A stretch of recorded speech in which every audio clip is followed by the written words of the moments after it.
Hi everyone, Dr. Rebbe from Pain Free and Fit. Today we've got a great video for Facet syndrome healing exercises using a decline straight-legged ab curl up. Hope you enjoy.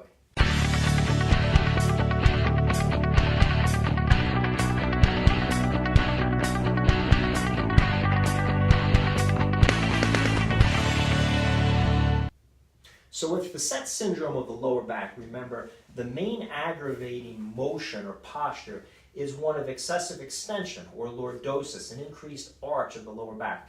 And that can happen for many reasons, but typically it's associated with weaker abdominal muscles and over-tight lower back muscles, many times related to weak buttock muscles and abnormal posture faults.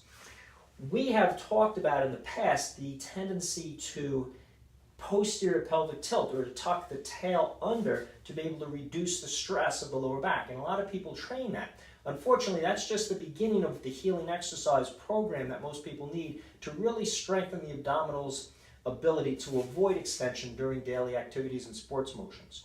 We also talked about a straight-legged crunch or curl up, as opposed to a normal curl up where the knees are bent. We have discussed the idea of keeping the tail under when the legs are straight.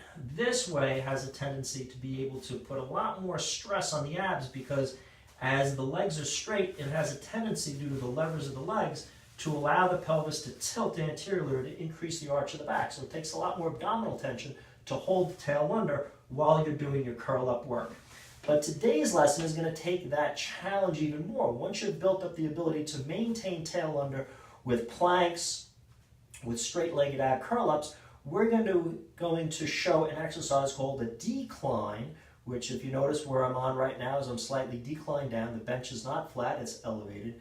Ab straight leg curl up. And I can do that initially with my legs straight on the bench, and I'm just simply going to hold my RPI. Remember, that's your reverse posture isometric, your unique neutral spine stability to protect your lower back. If you're not sure what that is, I invite you to go to the painfreeandfit.com website. We've got a great body analysis there. Check out your mechanics and your posture and learn what unique issues are compromising your lower back stability and causing your pain. You need to hold your spine in a certain way.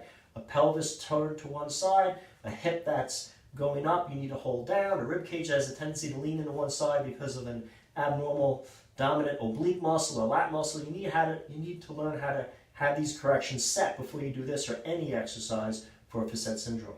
So on a decline now, with my legs straight as opposed to flat, there's even more of a tendency to tilt my pelvis anteriorly and increase the arch of my back. That makes the tendency for my abs to work harder, better training me with a curl up as I tuck the tail under or raise the pubic bone and sit up from the rib cage. It makes this action on the abs a lot more difficult, further protecting me for Facet syndrome.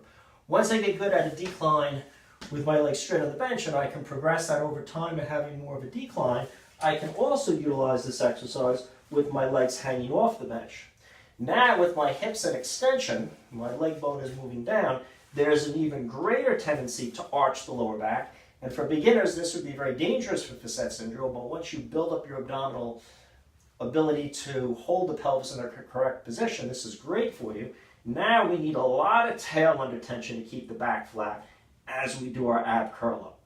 So by using these progressions from a straight-legged, let's say, curl up or incline plank, or even a decline straight-legged ab curl up to a leg hanging off one, we're increasing the tendency for the pelvis to anterior pelvic tilt, to increase the arch on the back, and likewise we're increasing our abdominal strength to hold and resist that tendency, which further protects us from Facet syndrome.